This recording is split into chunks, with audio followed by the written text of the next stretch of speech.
siya. Madalas na napapanood nating kwento o plot ng mga drama sa telebisyon.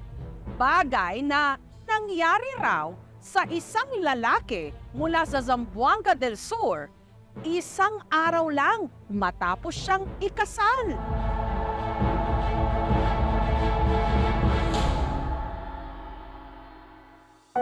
May 18, 2024, araw na nakaukit na sa isip at puso ng bride na si Bengbeng at ng kanyang groom na si Janjan. Matapos kasi ang halos isang dekadang relasyon, ikinasal na sila.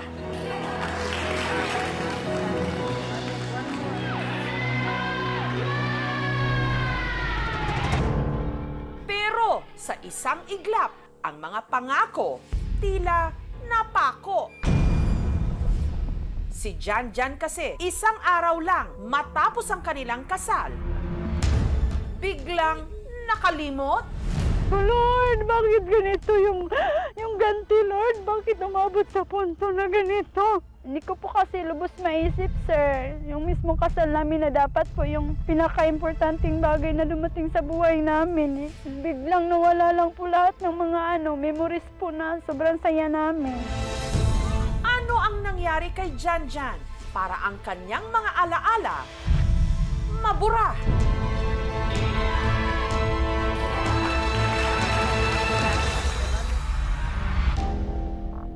Ang bagong kasal, taga Pitogo sa Zamboanga del Sur. Dahil hirap makaalala, si Janjan madalas nakatulala. Tumingin lang po si Janjan sa akin, sir. Hindi niya po ako kilala. Hindi po talaga siya makapagsilita. Kisi na yun. Sa dool, sa doong gano'n, kay Loy, kay si Dada. Pati ang kanilang mga anak, parang estranghero o hindi kilala ng kanilang ama. Sa bangke, uligo tagdagat ron.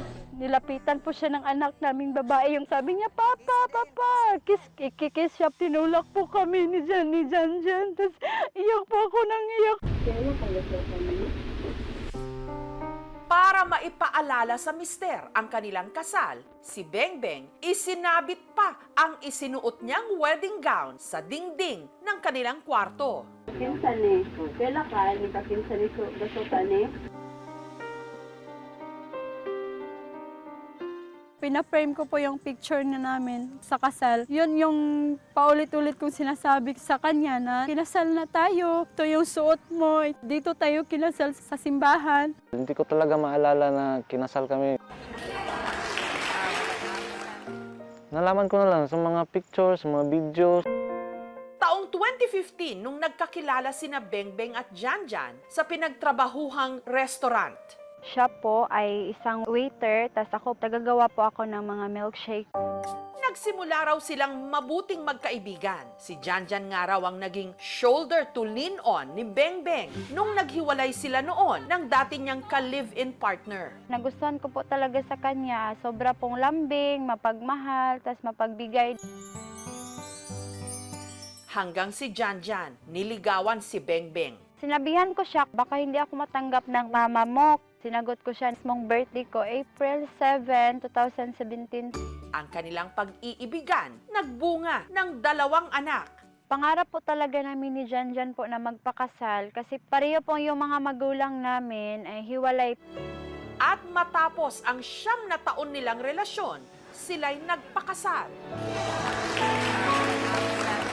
Iyak po talaga ako na iyak nung time na yun kasi marami pong babae na inaasam po talaga maikasal. Akala ko po kasi pag maikasal na yung tao, doon na po bubuhos yung lahat ng blessings ni God. Hindi ko po inasahan na hindi na agad ako nakilala ng asawa ko.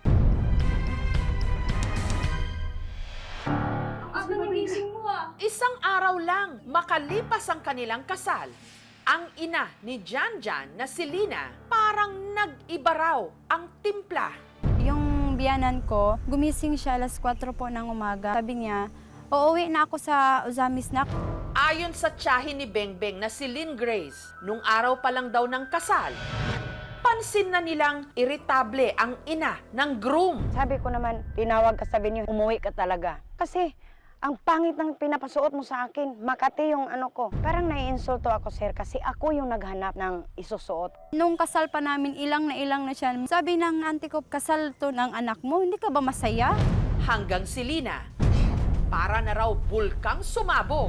Alam mo, Day, sa totoo lang, hindi ka gusto ng pamilya namin. Kaya nga ako lang yung pumunta dito, hindi mo ba yun naisip? Sabi niya ganun. Ayaw kitang maasawa ng anak ko. Kaya hindi kita magustuhan kasi may kalibin ka nun. Iyak po ako ng iyak. Sinabihan pa po niya si Janjan na iuuwi kita kasi ayaw kong makisama ka sa pamilyang to. Kasi sobrang walang hiya tong pamilyang pinapangasawahan. At sa gitna ng kanilang pagtatalo, nangyari ang hindi nila inasahan. Si Janjan po nung time na yun, inuntog niya yung ulo niya sa sahig po. Sobrang lakas po talaga, parang basag po talaga ba? Pagtingin ko sa asawa ko po, naninigas po siya, tapos tumirik po yung mata niya. Sigaw po ako ng sigaw. Akala ko po talaga mamatay si Jan nung time na yun. Si Janjan isinugod sa ospital. Ayoko sumama, ayoko makita yung asawa ko, baka mamatay po siya sa harap ko. Si Janjan tila hindi na makaalala. Retrograde amnesia. Meron siyang inability to retrieve yung mga recent na mga memory. That's why hindi na niya makilala yung wife, yung anak, at saka yung event prior nung nangyari yung traumatic brain injury.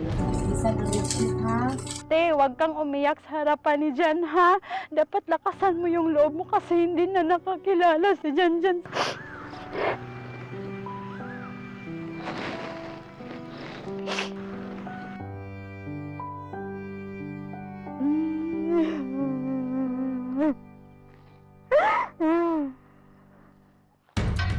Samantala, hinanap din namin ang ina ni Janjan na si Lina. At nagbigay siya ng kanyang panig. Nagkita daw sila sa kalibin niya noon. Bakit siya nakipagkita pa? Naglibin na sila ni Abiljan dito. Mudot-dot gina siya nako. Mo ang gisipa ko anang Glen Grace.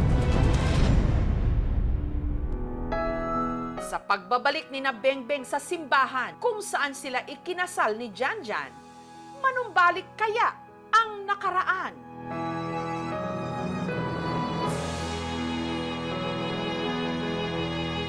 Parang hindi malinaw pero parang nangyari na ba sa totoong buhay. Sa aming pagbabalik.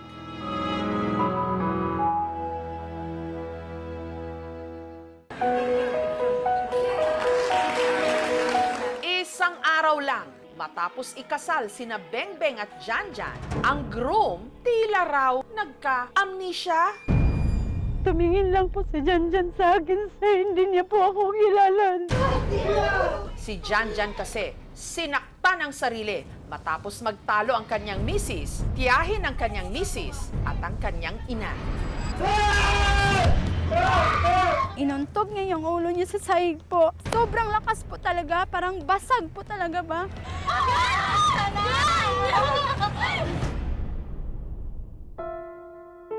Samantala, matapos ang ilang linggong medikasyon at matyagang pakikipag-usap sa kanya ng misis niyang si Bengbeng, Happy Father's Day. si Janjan unti-unti na raw nakakaalala. Naalala ko yung panahon na nanliligaw ako sa kanya, nililibre ko siya ng balot, niyayaya ko siyang lumabas, kumain. Hindi ko na maalala nga ang iba eh. Nagpa-flashback lang bigla sa isip ko.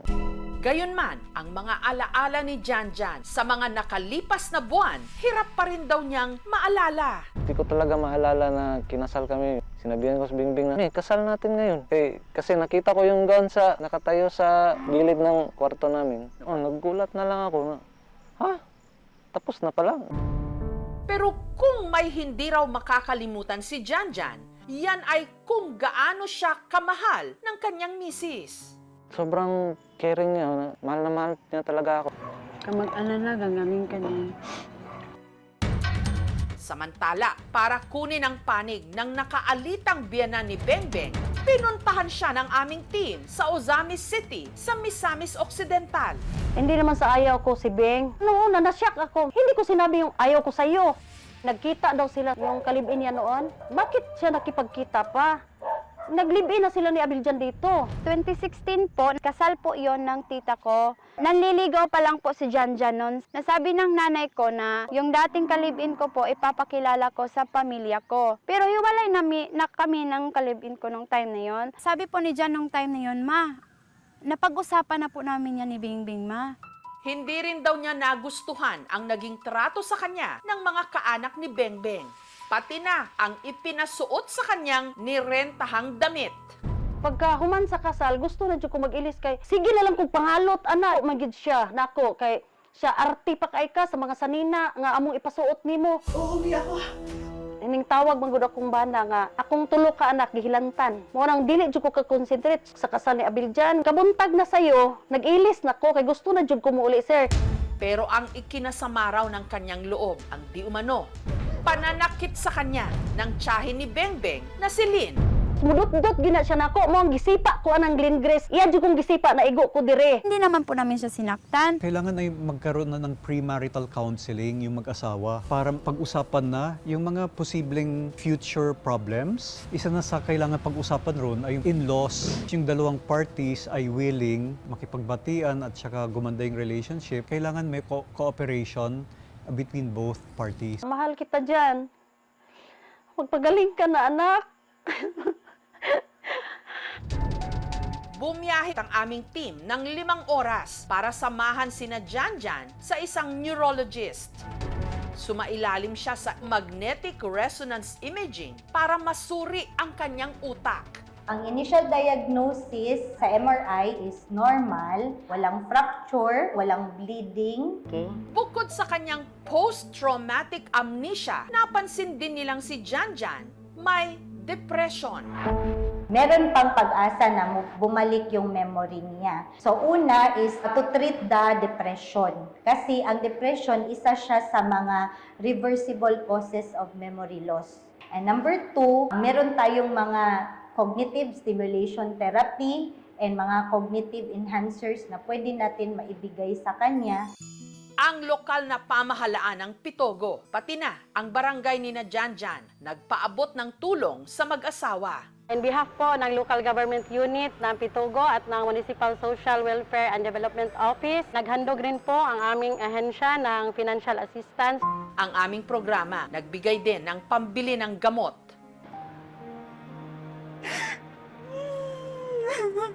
Sobrang saya, hindi ko ma-express kung gaano kami nagpapasalamat. Samantala, para malaman kung may manunumbalik pa sa alaala ni Janjan sa katatapos lang nilang kasal, binalikan nila ang simbahan kung saan sila humarap sa dambana para mag-isang dibdib. At isinadula rin nila ang ilang mga pangyayari habang suot-suot ang kanilang mga damit pangkasal.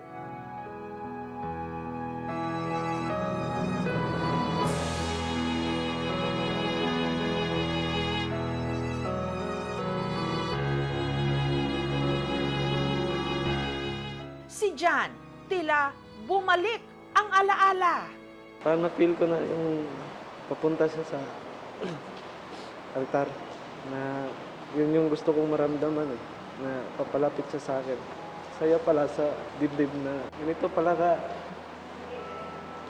kasarap sa pakiramdam. Parang hindi malinaw pero parang nangyari na ba sa totoong buhay. Parang naalala ko na kinasal nga ako. Aalagaan at aalagaan kita. Hanggang sa maging okay na yung kalagayan mo. Kahit nalimot mo man yung pangyayari sa buhay natin. Mamahalin at mamahalin pa rin kita. Wala man akong maalala sa mga pangyayari. Alam ko sa sarili ko, ramdam ko na mahal kita, mahal na mahal. At ikaw ang gusto kong makasama habang buhay. Ang nakakalimutan ng isipan, sana maipaalala pa rin ng puso. Mahal na mahal ko sila. Gagawin ko ang lahat para gumaling ako. Gusto ko maalala lahat para sa kinabukasan nila. Kahit hindi niya po ako malala, sir, gagawa po at gagawa ako ng paraan. Hindi po talaga ako bibitaw sa kanya.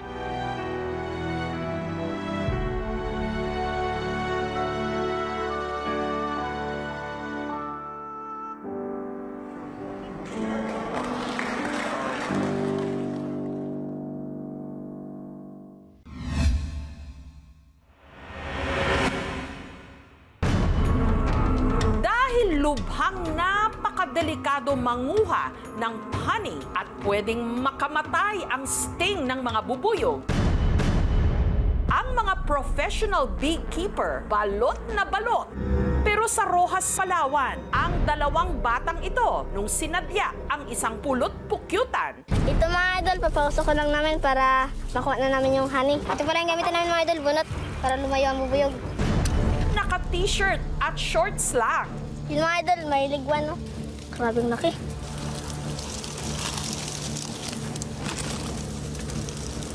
Hanggang ang mga bubuyog tuluyan ng nagpulasan. Honey ko! Yan o, lanaw.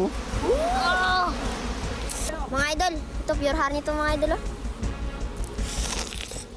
Nilantakan nila ang pulot-pukyutan o honey kahit pa palibutan sila ng laksa-laksang bubuyog.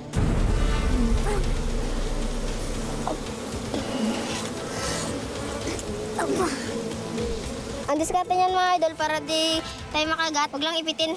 Ang video, umani ng samot-saring reaksyon. Pag nakagat ka ng marami niyan, pwede mong ikamatay.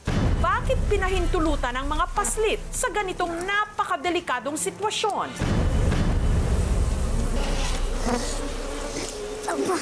Dalawang bata sa Roxas, Palawan, gubat ang playground at ang kanilang paboritong laro, kumuha at kumain ng pulot-pukyutan o honey. Ang dalawang bata sa video, ang 12 anyos na si Mark at ang 9 na taong gulang nitong kapatid na si Jeff, hindi nila tunay na pangalan. Pumayag ang kanilang mga magulang na sila'y aming ma-interview. Natutuwa po kami pag nangunguha po kami ng honey sa gubat. Tingnan ko natin yung lanaw niya.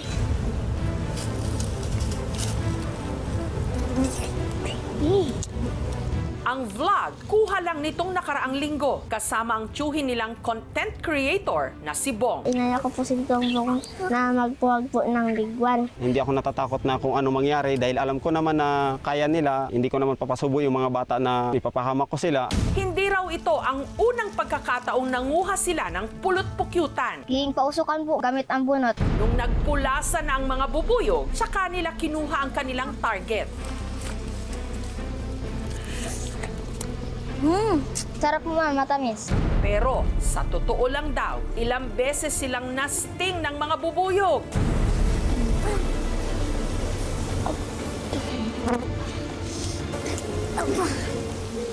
Nung namamag po kami ma'am, kinagat po ako ng bubuyog dito po. Kinagat po ako sa kilay. Hindi ko bumuklat. Tapos po sa kamay, tapos po sa legs. Napakasakit po pero kinaya ko po dahil sanay na po rin kami. 3 araw po nagaling ma'am. Ang mga nakolekta nilang pulot o honey, Nilam po sa kanin. At minsan po nagbibili po ako ng tinapay. Palaman ko po. Nagkukuha po ako ng kalamansi, ma'am, tapos titimpla ko sa tubig. Gagawin ko po ang kalamansi juice, tapos lalagyan ko po ng honey. So po namin, kami lang po ang kukuha para po hindi na po kami magastos ng pira. Hindi po namin ginagamit yung mga bata. Yung mga bata po talaga yung gustong-gustong makasama sa vlog ko. ang kinikita ni Bong sa kanyang vlog, ibinibigay naman daw niya sa kanyang mga pamangkin. Kung nakakapagbigayan ako, direct po sa parents niya. Pambili po namin ng gamit po sa school. Gayunman, hindi pa rin nakaligtas sa mga batikos ang ginawang content ng mga magtiyuhin. Nasa huling pagsisisi, mainam na po yung nag-iingat.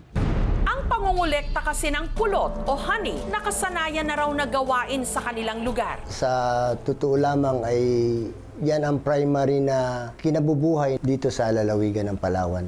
Pati ang mga magulang ng mga bata na sina Raymond at Mary Joy, kinalakhan daw ang ganitong hanap buhay. Yung mga biyanan ko noon, yan ang trabaho nila, nag-harvest sila niyan. Tapos nasama-sama rin ako hanggang sa kami na nangunguha. Binibinta po namin yon 150 po per bottle. Asan ba mga magulang niyan? Natitiis nilang ginagawa ng mga anak nila. Hindi naman namin sila pinapabayaan talaga na gawin nila yung mga bagay na delikado. Kaya raw nilang tukuyin kung aling klase ng bubuyog ang pwedeng lapitan at yung mga dapat iwasan. Napag-aralan na po namin yung mga kahinaan nila, kaya hindi naman siya gaanong delikado.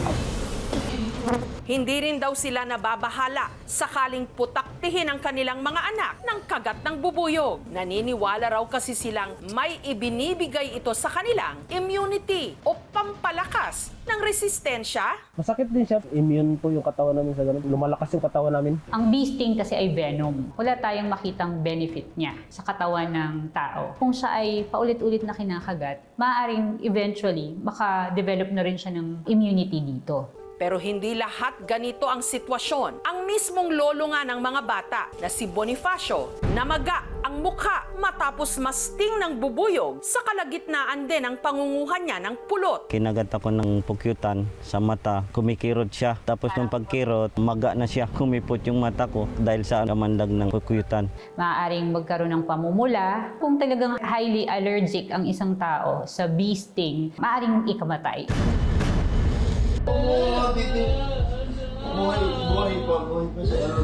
Sa videong ito, makikita ang isang bata na wala ng malay na nakahiga sa ospital, habang ang ilan niyang mga kasama pumapalahaw na lang ng iyak.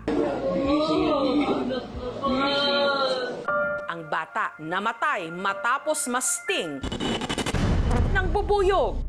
Magpahanggang ngayon, hindi pa rin matanggap ni Maricel ang biglaang pagkamatay ng 3 taong gulang niyang anak na si Alon. December 31, niyapos niya ako maigi bago hinalkan niya ako. Sabi niya sa akin, "Ma, mahal kita, ma." Yung yakap niya, parang yung matanda na nagyumakap na sobrang diin. Di natakot ako, bakit gano'n yung anak ko. Dito po sa galing, parang naputukan ko ng boga. Kasi New Year ko yun. Nabulabog siguro yung mga susan. Naglalaro lang daw sa kwarto ng kanilang bahay dito sa Cavite si Alon, nung biglang may pumasok sa kanilang bintana na isang klase ng bubuyog. Iyak siya ng iyak bago sabi niya, "Ma, sakit." Sabi ko na, "Ano yan?" Kinukuha yung kamay, ayaw niya ibigay, sobra yung pagwawala niya. Si Alon nasting ng bubuyog sa hintuturo ng kaliwa niyang kamay. Dahil namumutla at halos hindi na makahinga si Alon, isinugod na nila ito sa ospital. Nirevive. Pina-injectionan pa rin namin, baka umano yung heart niya. Sabi ko, "Naklaban ka na." Binubulungan ko rin na ano siya, baka pwede lumaban pa siya. Talagang wala.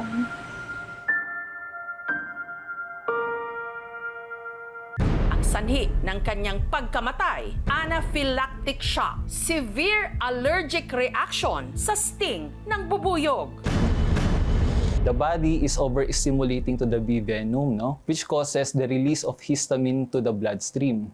This histamine will cause blood vessel dilation and tissue swelling to the body, which causes yung pagbaba ng blood pressure, which can lead to cardiovascular collapse. Sobra to siyang daldal. Kaya talagang mamimiss mo talaga maigi. Hindi pa kaya yung tanggapin.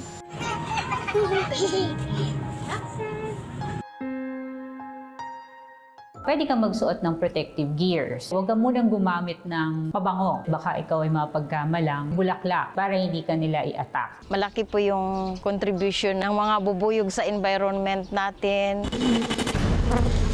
Samantala, dahil tila parte na raw ng pang-araw-araw na buhay ng mga tiga Rojas, Palawan, ang pagkolekta ng honey, sina Raymond at Mary Joy, wala raw balak na pagbawalan ang kanilang mga anak. Sa halip, mas mag-iingat daw sila. Sa mga nagko-comment po, hindi po namin pinapabayaan yung mga anak namin. Nandyan kami sa tabi para gawin yon at sinasamahan namin sila. Tutuloy po rin po namin ang pangalan ko. Kasi po, masustansya po yun. Tsaka sanay na rin po kami. Handa po ako na protektahan sila. Madaming concerns about yung mga ina-upload nga ng mga videos ngayon. They're going for the shock factor. So parang yung buwis buhay sa content. Bago mo to i-post, isipin mo muna, bakit mo ba to ginagawa? Sana magamit yung platform, hindi sa harmful na way. Sa gintong pulot, may ilang naglalakas loob. Pero ingat lang dahil ang mga bubuyog, delikado kapag nabulabog. At ang sting nila, iba't iba ang reaksyon sa ating katawan. Pwedeng ang ilan, kahit isang sting lang, tepok.